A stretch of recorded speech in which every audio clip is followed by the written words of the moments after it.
Welcome to the show, and we got a good one. I'm Greg Jennings. He's Mark Schler. In for Whitlock and Wiley, we're joined today by former Pro Bowler T.J. Houshmandzadeh, the founder of the Big League, Jason McIntyre. Let's begin today in Dallas, where the Cowboys are getting ready for a wild card showdown with the Seahawks on Saturday. It'll be Dak Prescott's first playoff game since his rookie year, and while his up-and-down season has some people doubting the Cowboys, Dak says his success shouldn't be measured by the regular season.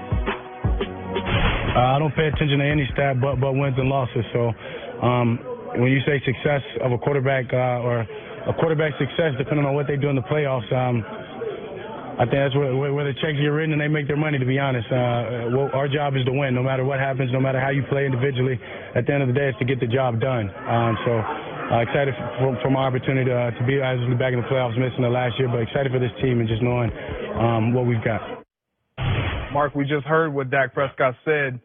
Do you believe he will prove doubters wrong in this postseason? Well, one, it's not about proving your doubters wrong, because it doesn't matter what you do, you're always going to have a bunch of doubters. I mean, that's what people do, right? Especially with the advent of social media. That's what, people just sit on there and troll you and doubt you, and that's the way it goes. He said he was going to be measured by his playoff success, right? He said, one, that it's not about stats, it's about wins and losses. Well, you're 0-1 in the playoffs, and you played exceptionally well when you got there, but ultimately your team did not win that game. That's what it comes down to for me is, do you play well enough to give your team an opportunity? The thing I love about the National Football League is the ultimate team game. Like, everybody has to, we're all dependent on one another. You can't catch a ball if I don't block my guy. You can't catch a ball if, the quarterback doesn't have time to establish and throw you the route. I mean, it's just the way the National Football League works, and that's what I love about it. But, if you're out there going, I'm going to go prove my doubters wrong, that to me is never the motivation. It's not about proving your doubters wrong. It's about proving the team and your teammates correct, right? For having faith in you. And it's about going out there and sacrifices for those guys. So that's really what you're playing for. I like your point about it's not about proving the doubters wrong. However, in this case, when it comes to Dak Prescott, I like him speaking out. I like him in this mode, because in Week 14, if we look back, when Philly called him out, he ends up having a career day, 455 passing yards, three touchdowns, 78% completion percentage. Phenomenal game.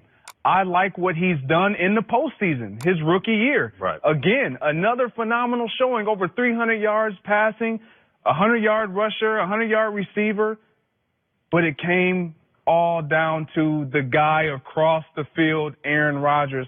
And that's what it will come down to this Saturday, the guy across the field. It still wasn't good enough. I think he will prove his doubters wrong, but I don't think it will be enough. I'm kind of with you, Greg. I just don't know if he can prove anybody wrong. Like, if they win with the ground game, hey, Zeke Elliott was tremendous. If Dak has a great game passing, well, Amari Cooper, he went bananas. Or it was the defense shutting down the Saints.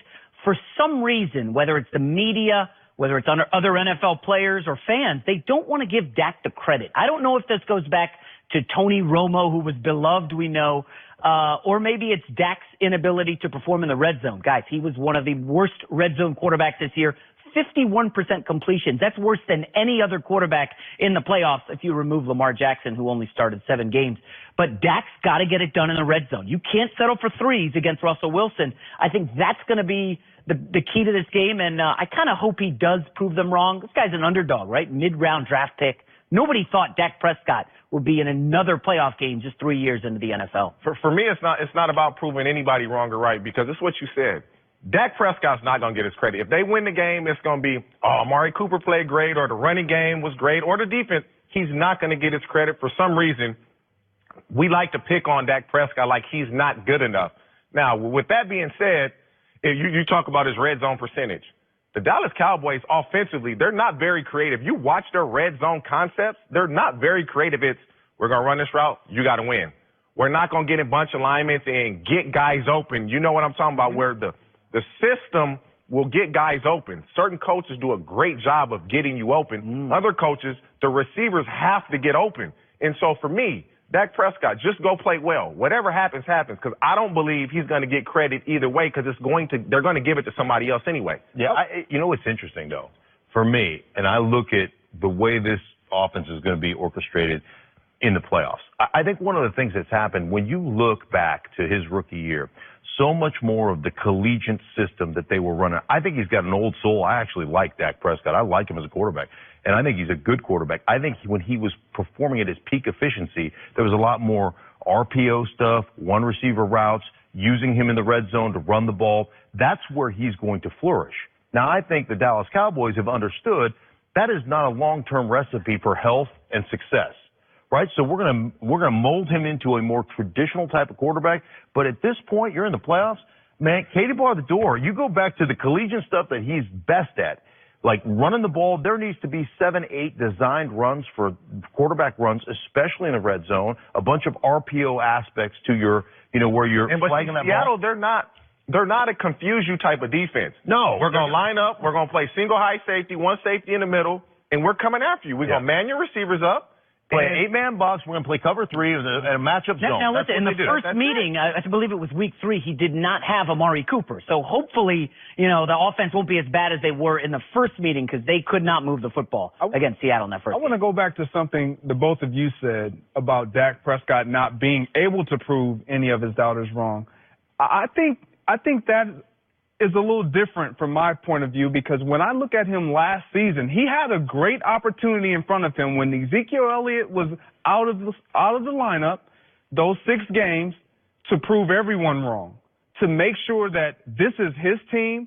I can win with or without Ezekiel Elliott. He failed to do that, and I think that's when I would say how many quarterbacks actually are constructed that way? There's not one quarterback in the league except for Tom Brady that can win with nothing. Des Bryant was a total non-factor last year. They ended up dumping him. Like Jason Witten about to go to the football I agree with all of that, but he didn't perform well. It wasn't even about winning necessarily. He just didn't perform well. And I think that's where we put so much onus on Dak Prescott. Right. Is he going to step up? Can he perform in the big games? Can he be the difference maker without his marquee guys stepping up for him? All right, speaking of performance, to New England we go, where Tom Brady may have led the Patriots to another first-round bye, but that hasn't stopped some people from claiming that the 41-year-old's age is finally starting to catch up with him. Just don't tell that to the fine folks at Pro Football Focus, who have Brady ranked as the 5th best QB in the National Football League. Greg, do you think that Brady is a top 5 quarterback this season? Now, I'm going to get a lot of yes, you are with this season. I don't. In this list, we got Drew Brees, Patrick Mahomes, Andrew Luck, Phillip Rivers. We saw the names, but we're missing Russell Wilson. Yes.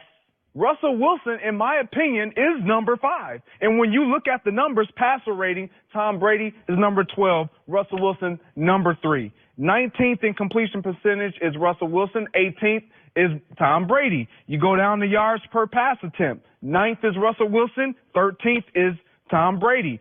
3rd is Russell Wilson in touchdown passes this year. Out of all the quarterbacks, Russell Wilson is 3rd. Tom Brady is 10th. 18th, Russell Wilson is passing yards.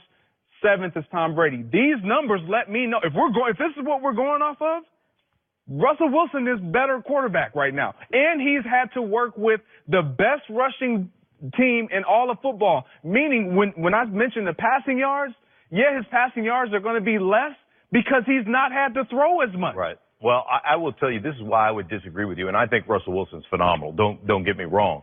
But Tom Brady's the world's greatest American. Okay, let's put that out there right now. Okay, but I will tell you this. Like, I did their first game of the season. Their first 2 games. I didn't do their second game, but their first 2 games. Pete Carroll told me in a meeting, like, we tried to make this a passing offense. That was our mistake. We tried to say, hey, this is the way we're going to be. This has to be run first, basically control line of scrimmage, open up your play action game. That's where Russell Wilson's going to thrive. Russell Wilson was horrible in the first 2 games of the season. They run it at a 55%. They run it by far more than anybody else in the National Football League. I think 55% of their plays are run plays. It sets up the play action. It creates one-on-one, just unbelievable matchups for them in the passing game. So I look at it like Tom Brady. You said this earlier. Tom Brady is the only guy in America that can have nothing around him and still, to me, still, what do we need to run it? Do we need to throw it? Do we need to get to our backs? Do we need to throw it down the football field? Whatever the case may be, Gronk wasn't the same Gronk that he was. I mean, Tom Brady still, for me, is in, I don't care where you rank him, and if you want to put Russell in the top 5, great, I'll pull somebody else. But Tom Brady is not coming out of my top 5. All right, I'll let you go, TJ, because I got to calm down first. I'm with you on that. It's Tom Brady has to be in the top. You just look at what he's working with. And I said this earlier. I went back and watched some tape of Gronk from 2011 and 12. Just watch him move then and watch him move now. It's Tom Brady. Like, you look at Russell Wilson. Anytime you go to a run-first offense, your own coach is saying, he ain't good enough to just throw the ball and win the game for us. Your own coaching staff is telling you, we don't think you're good enough to win the game with your arm. That's what Tom Brady does. Tom Brady, he doesn't have one skilled player on his team that would start for anybody else in the league. I don't think he's saying you're not good enough to win the game, because when the game is on the line in the fourth quarter, you're not running the football. You're relying on early in the season. It showed. That's why they went to a run-dominant offense, because they were trying to throw the ball. They weren't